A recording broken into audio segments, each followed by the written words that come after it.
When you think about ghosts, something like this might come to mind. Is someone in here with us?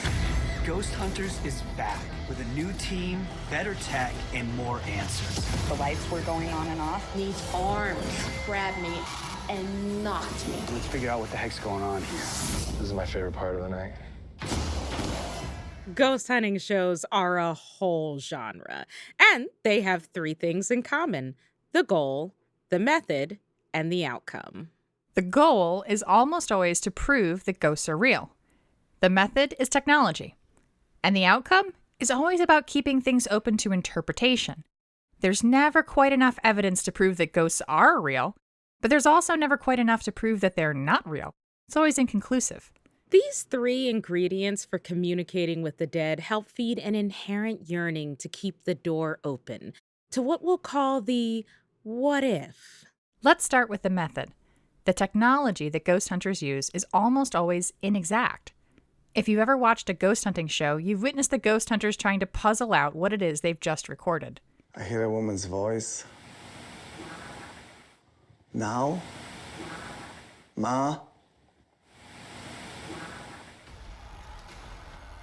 Me personally, I feel like she's saying mom. I don't think it sounds that American to me. Right. I'm getting mom. Yeah. Is what I'm getting from it. But it could be Mary.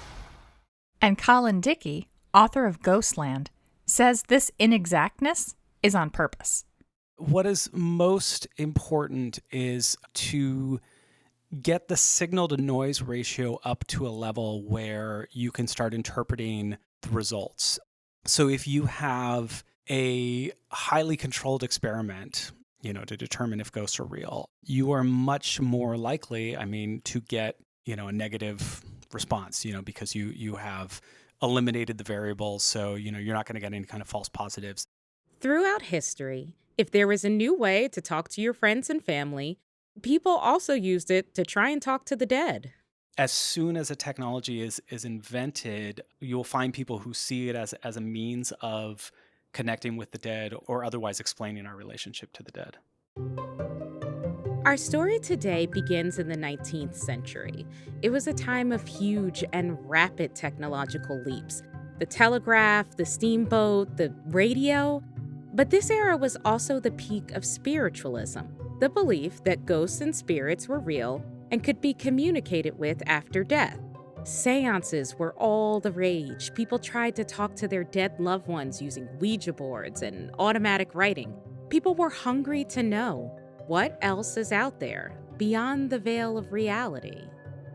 Although it might seem contradictory, it's not a coincidence that this was all happening at the same time. There have always been questions about life after death.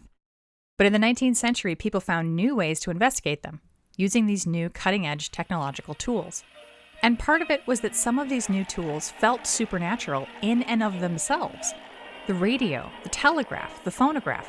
These allowed us to speak over inconceivable distances, communicate instantly from an ocean away, and even preserve human voices in time and after death. Thomas A. Edison, the inventor of the phonograph, has never before permitted his voice to be recorded for the public.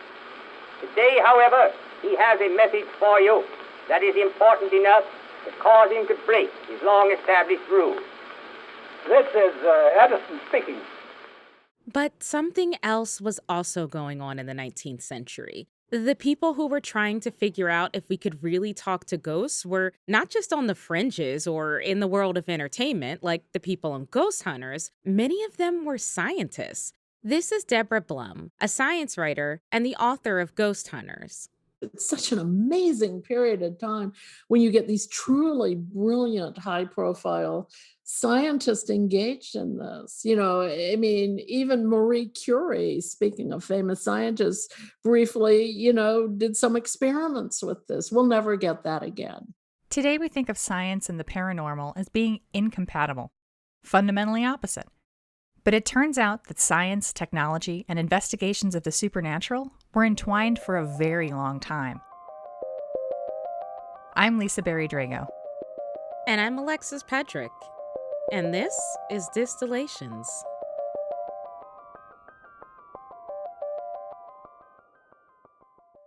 As silly as ghost hunting might seem to us today, at its heart, this story is about people searching for answers to life's biggest questions. Who are we? What happens when we die? And what's left behind? And what happens when we don't get the answers we like, or when science can't give us a conclusive answer? As you might expect, it gets a little messy. Chapter 1: The Annihilation of Space and Time. In 1847, John Fox, his wife Margaret, and their daughters moved to the small town of Hydesville, New York. By the following spring, 14-year-old Margaretta, or Maggie, and 11-year-old Kate started to hear strange knocks, rappings around the house. After hearing these knocks every night, they finally got the courage to ask the rapper, "Who are you, and what do you want?" Hello? Who's there? Is anybody there? Who are you, and what do you want? They called the source of the mysterious rappings Mr. Splitfoot. Mr. Splitfoot? Are you a ghost? This is Deborah Blum again. And they started getting these pattern of messages, and you can oversimplify this. 1 rap for yes, 2 raps for no.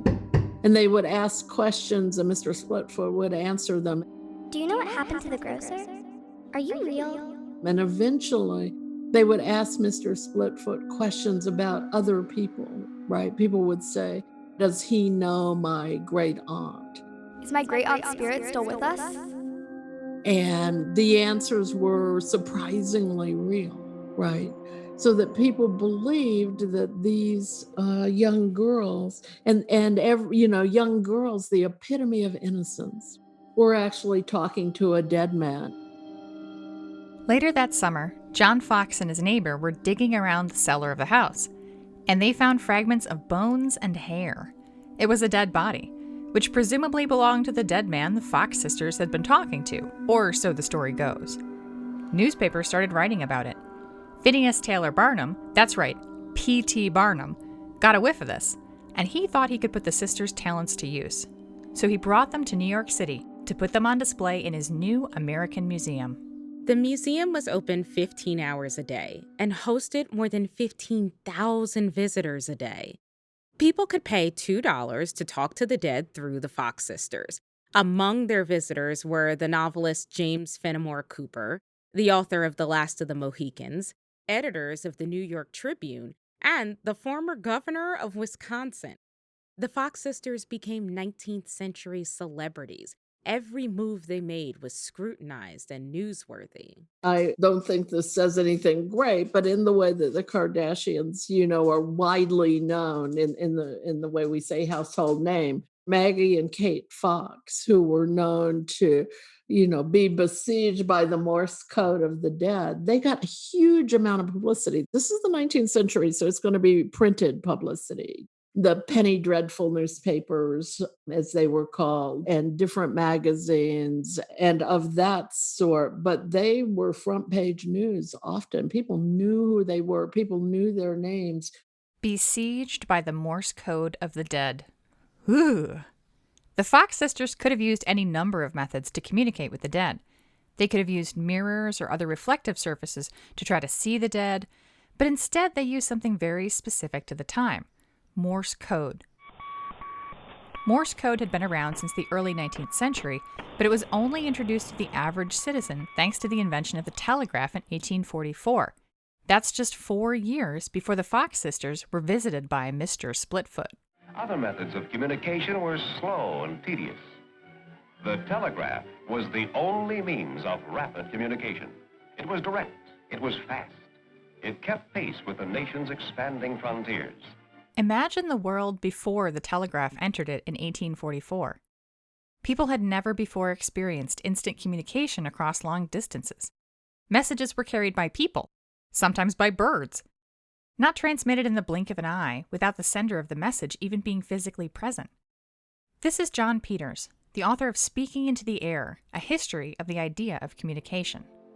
The 19th century is perhaps the single most revolutionary century in human history in terms of technology. I know that sounds like a radical statement, but it's kind of like you poured Miracle Grow on the technological world. So much is so happening so fast. And it may seem funny that people get really excited about the telegraph, the photograph, the phonograph, and invest in almost kind of a messianic quality to them. But it actually isn't that surprising in context, because the simplest way to talk about 19th century technology is to take a line which they quoted incessantly: the annihilation of space and time.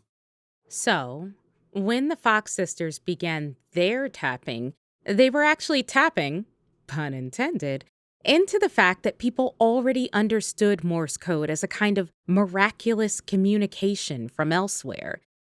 If you could communicate across continents, across time zones, collapsing vast distances in an instant, then why couldn't you communicate between the living and the dead?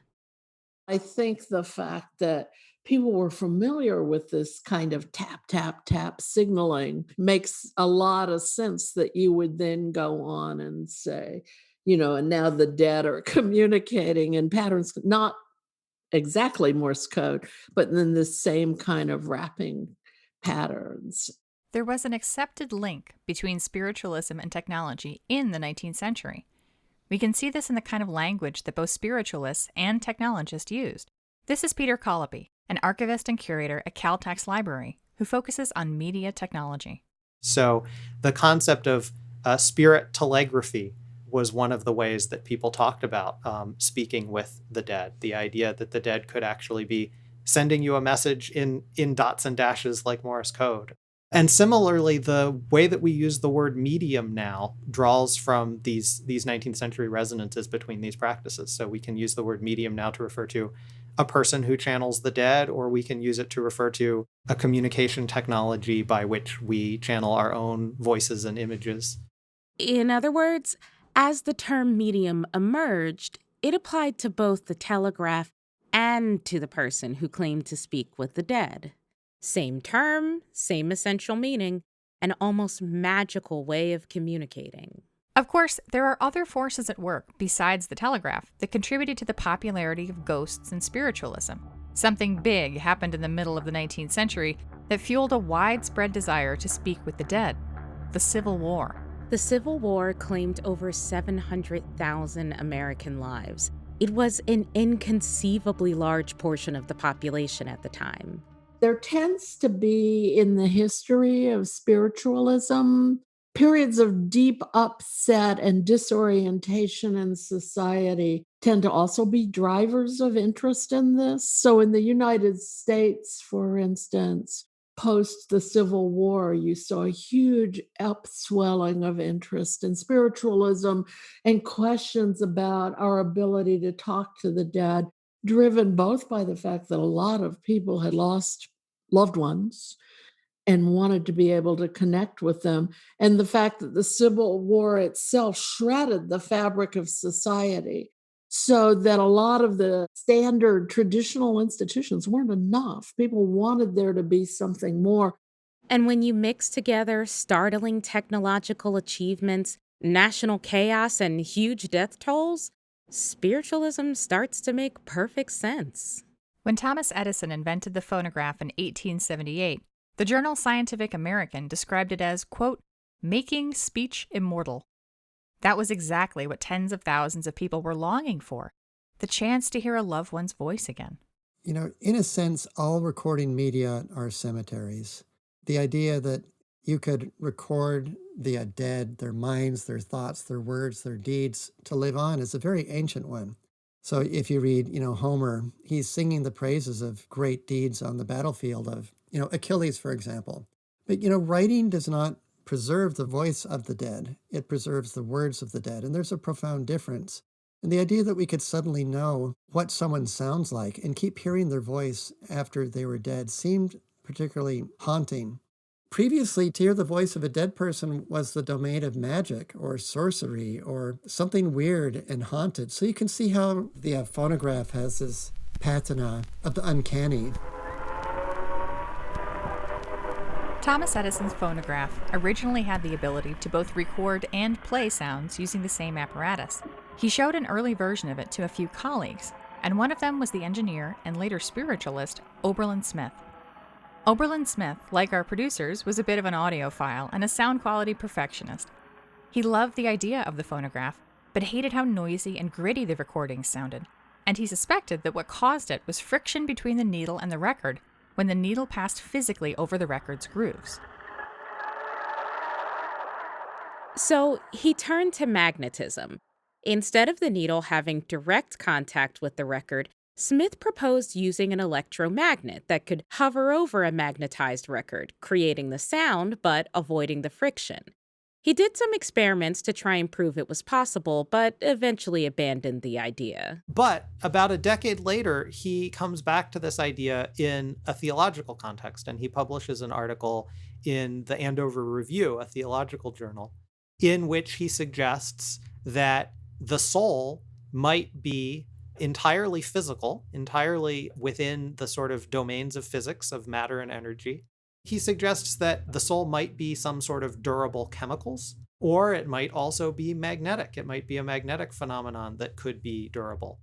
So could you send a brainwave from one person to another in the same way that you could send a radio signal from one sender to another receiver? So this is kind of the context. I don't think it's crazy. Oberlin Smith is proof that cutting-edge engineers and researchers were thinking about their own inventions in spiritual terms. To him, it wasn't a contradiction. There seemed to be an exciting potential in new tech, that it might unlock doors human beings had never been able to even rattle the handles of. And as the century went on, the technological hits kept coming. Photography was invented in the 1820s, but it didn't reach most consumers until decades later. Early cameras required long exposure times, so subjects had to sit still for several minutes. If you moved for even a second, the image would blur and you'd look like a ghost. Hence, spirit photography became another popular medium.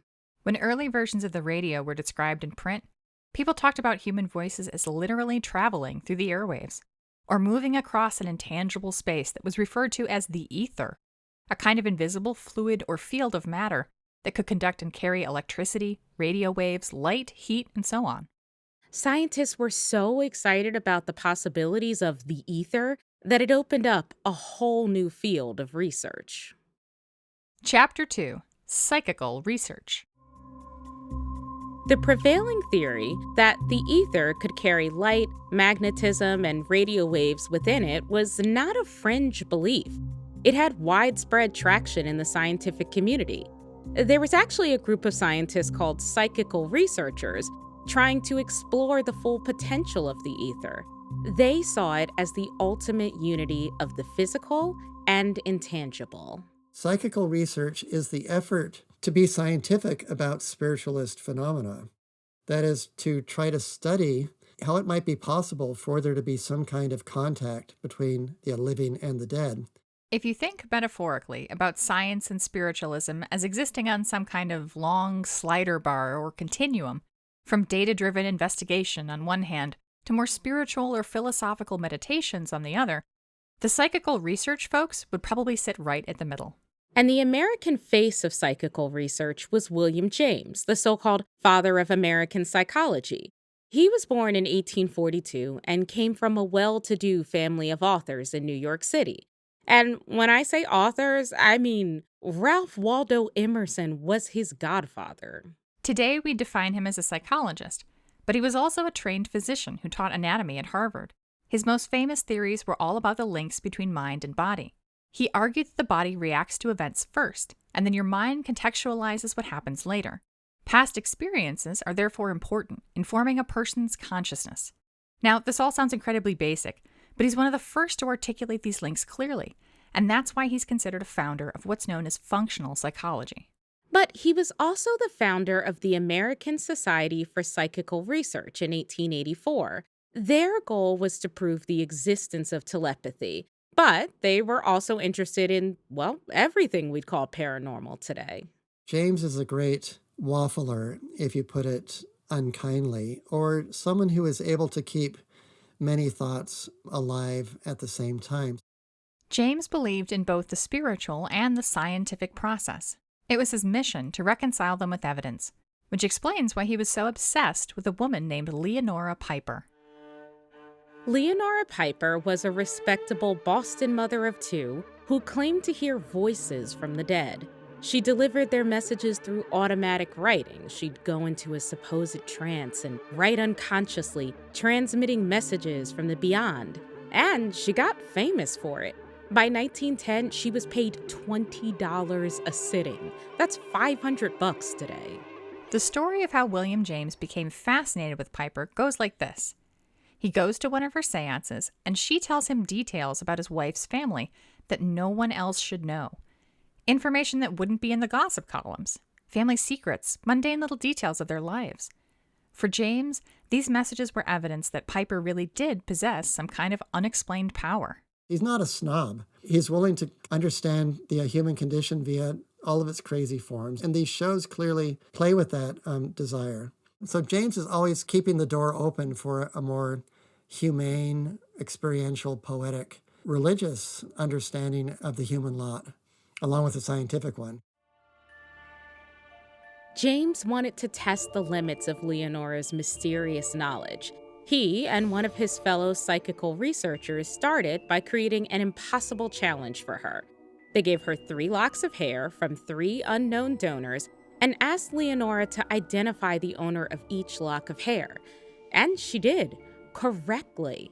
James and his colleague were stunned and wrote a paper about it. They also decided to spend even more time and money investigating mediums. Ultimately, James concluded that there was something meaningful in the Boston medium's work. Within the fragments of her spirit messages and automatic scribblings, he believed there were authentic communications. And in his mind, it was precisely the role of the psychical researcher to help interpret the signal from the noise. What James is always doing is wavering on this question, does the soul survive death? This is the big question that every human has had to deal with it one way or another. Is the soul immortal? And James knows that he can't answer it. Interpreting signals from the noise is a recurring theme in the history of spirit communication. There are always garbled and incomplete messages. So seances are actually festivals of communication breakdown, even though the idea is that the medium is going to connect you between the living and the dead. In fact, most seances are really fragmentary. Remember the Fox sisters? They benefited from their fragmentary answers. The dots and dashes they tapped out were, by necessity, simple, and that left their meanings open for interpretation. William James didn't see this as a problem. In fact, he embraced it. He saw the messiness of spirit communication as an opportunity for psychical researchers. It was something that needed to be studied. This is always the question about religion and poetry, but also about bamboozlement, is that we humans need the what if, because our existence is structurally uncertain. I mean, it's almost like it's designed to be uncertain. I mean, no one knows what's happening after we're dead. No one can really say what the meaning of this world is, or how we came here, or what we're doing. I mean, those questions are just inherently open. To deny that is to really deny something profound and fundamental to who we are. Some of James's colleagues didn't see things the same way, including G. Stanley Hall, the first president of the American Psychological Association and one of James's former students. Hall was a dropout of the American Society of Psychical Research, and he became one of their harshest critics. Hall targeted James's favorite medium, Leonora Piper, as a subject of his research. His goal? To prove that everything about her was a sham and a lie. Now, Hall was a skeptic. He believed that science's role was to eliminate mystery rather than to explore or embrace it. You know, you have this sort of interesting tension in the scientific community. All the facts of the world are science, and we have the power now rather than religion, and we're going to tell you what's real and what's not real, right? And this was a sort of throwing down of the gauntlet, as they used to say, right, to organized religion. You know, you've been telling people how the world works, and now it's our turn. And so some people in science really felt there was a mantle of responsibility with that. He started by trying to prove that Leonora Piper's trances weren't trances at all, and his tests weren't exactly what we'd call humane and responsible, or even scientific. If you're just pretending to be in a trance and I can prove you're not in the trance, then by association, everything else is also false, right? And they tried all kinds of different things and they ratcheted it up, right? Essentially, they would just try different methods of pain, right? They dropped bitter things in her mouth, they burned her, they pinched her. She had scars from some of this. They were never able to bring her out of the trance by those methods, right? Now, either she had some unique trance-like abilities that we don't understand, or she was genuinely in some sort of trance, right? Many of the mediums we've talked about or haven't talked about, were proven to be all-out frauds. But no one was ever able to fully do that with Leonora Piper. That's not me passing judgment on what was real and what was not real. That's just me saying that no one was able to fully debunk her. Despite being burned and pinched, Leonora never did come out of her trance during the tests. Did that prove she was indeed a legitimate medium? We officially can't answer that question. What we can say is that Leonora Piper was not the only one being scrutinized. The Fox sisters were also targeted and investigated along with hundreds of other mediums. The skeptics had arrived. Chapter 3. Disproving the paranormal. Proof, physical evidence, observable sensations, detectable noises. This was key to 19th century investigations of the supernatural. If I just tell you that your great aunt Sarah, wants to say, move that picture on the mantle, how do I know that's her? I want some kind of physical proof of that. And it wasn't only true believers who wanted signs, or skeptics who wanted something to dispute. Scientists also had skin in the game.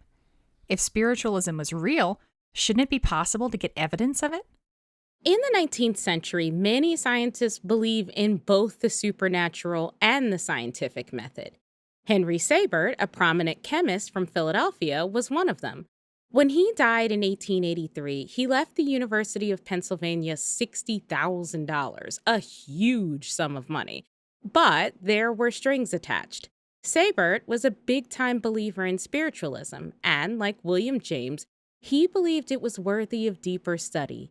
He wanted the University of Pennsylvania to use that money and put their biggest scientific brains to work to investigate the most credible spiritualist claims and prove them right. So yes, true story, the University of Pennsylvania used to have a ghost hunting division. Now, this ghost hunting division got right to work.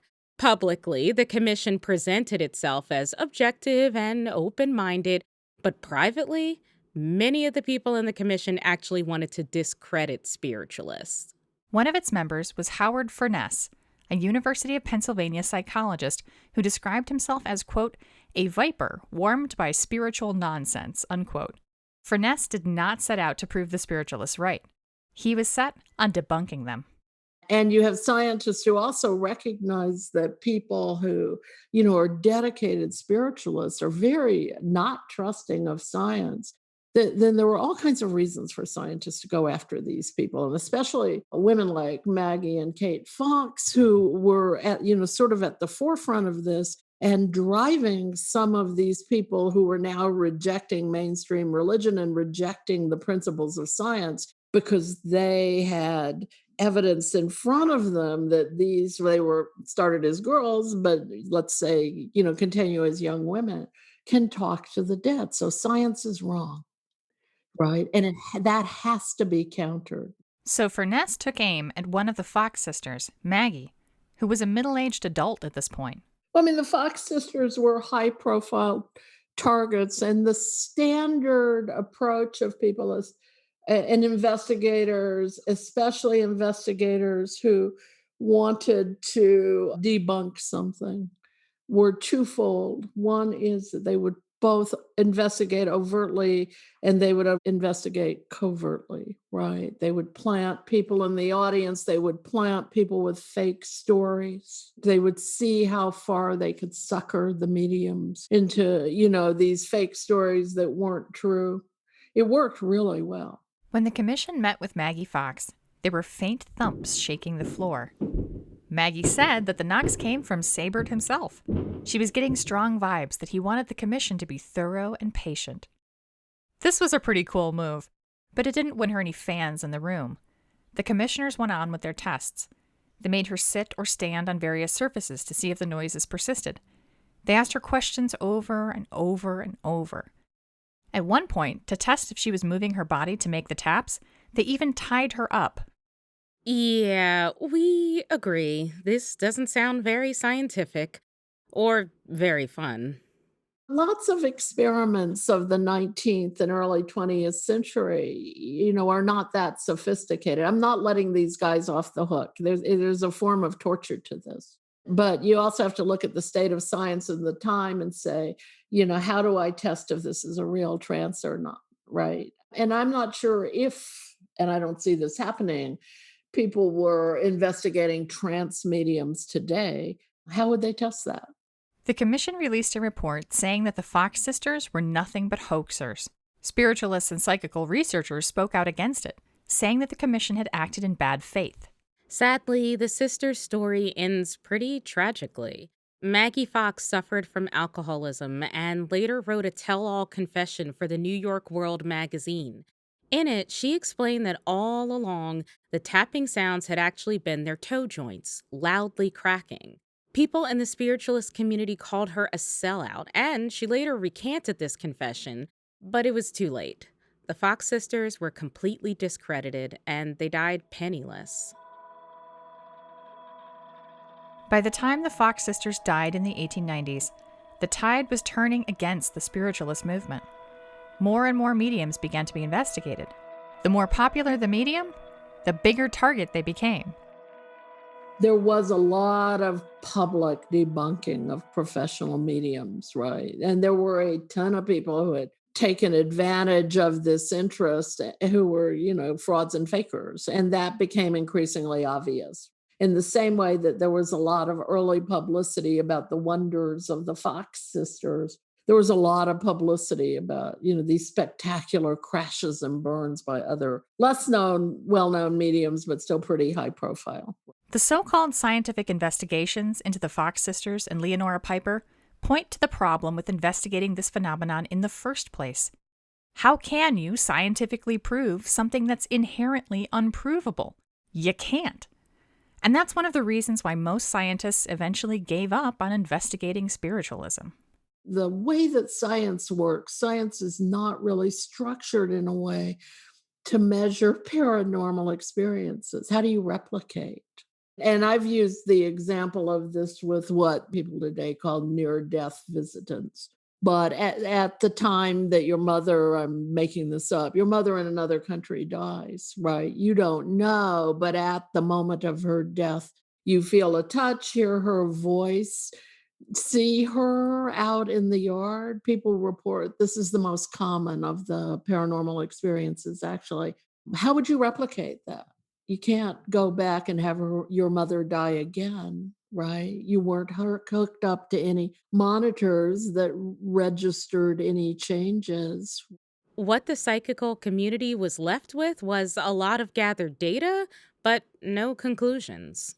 They had an incredible archive of experiences that could not be explained away entirely. But what they didn't have was scientific proof. Hints and flickers and promises and frustrations, but not more than that. And 100 or so years later, I'm not sure we're past that.